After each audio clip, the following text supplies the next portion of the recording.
for Chelsea. Terry's big moment, but no! What if I told you that John Terry's slipping helped Real Madrid win La Decima? If he didn't miss his penalty kick in 2008, European club football would have a different landscape, and I'll show you how. When Chelsea played Manchester United in the UCL final in 2008, the stakes couldn't have been higher. Chelsea had narrowly lost the Premier League title to United around 2 weeks before and were looking for revenge. They also were trying to win their first ever Champions League. United, on the other hand, were trying to catch up to Liverpool, who had won 5 Champions League around the time. So it wasn't just a final, it was war.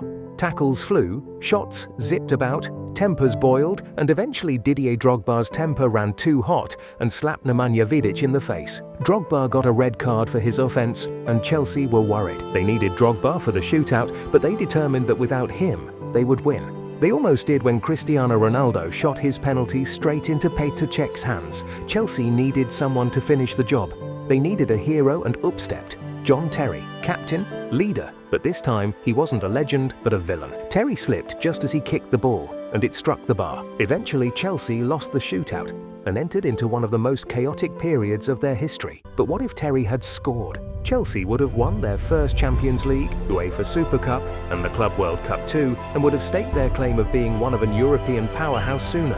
No one would have even remembered Didier Drogba getting a red card, and certainly no one would have known Terry wasn't meant to take the last penalty at all, at least according to what Claude Makélélé claimed. Instead of the man that caused Chelsea's heartbreak, Terry would have been more than Chelsea's hero.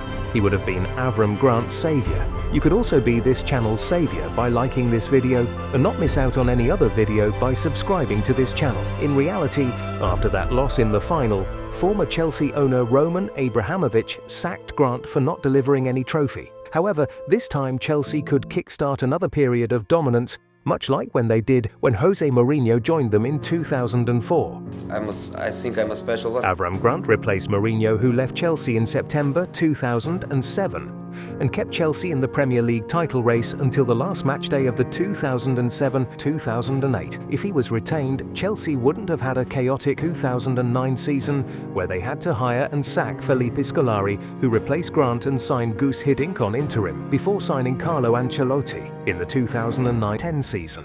Grant would have a more motivated squad, and Chelsea would have been in a title race with Liverpool before eventually winning the Premier League in the 2008-9 season. United would have made it easy for Chelsea or Liverpool to win, and you'll see what I mean soon.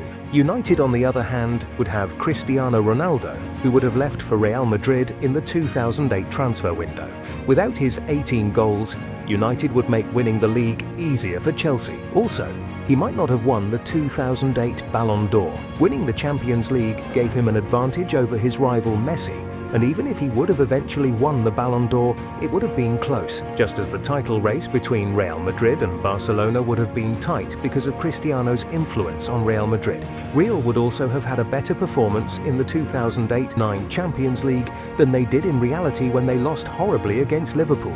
Still on the Champions League, Chelsea would have met and most likely lost against Real Madrid, and Real would play Barcelona in the semis. Whoever won would still have beaten United, but that's if United made it to the final in the first place. Anyway, United wouldn't win the 2008 Champions League and the EPL, which would have made them try to keep Carlos Tevez, as they would continue to adjust to life without Cristiano. Because of Chelsea's EPL success in the 2008-9 season, so there wouldn't be any reason to sack him and hire Ancelotti. Carlo Ancelotti would still come to the Premier League, but this time to City around December 2009. The same time they signed Roberto Mancini in reality. Chelsea would still win the 2009-10 EPL title just as they did in reality, but Tottenham may not have made it to the Champions League because of the Ancelotti effect on City. Without that Champions League, Bale would not have hit that global height he hit in the 2010-2011 because he wouldn't have had the opportunity to impress against Inter Milan, which put him firmly in the radar of Real Madrid, who eventually signed him as their Galactico signing for the 2013-2014 season. He most likely would have moved to Manchester City in 2012, who would want to keep their momentum, which would have begun in the 2009-10 season and lead to them winning the Premier League in 2012, just as they did in reality. Bale will fit in with the talents City were signing at the time and help City start their own era of dominance. However, there wouldn't be that iconic Copa del Rey final goal against Barcelona he scored in 2014. Also, without his goal in the UCL final against Atletico Madrid in that same season, Madrid wouldn't have won their elusive La Decima, and Atletico would have won the finals. At Chelsea, Avram Grant would have been regarded as greater than Jose Mourinho, and Mourinho would no longer be the special one for Chelsea. Or what do you think? Let us talk in the comments.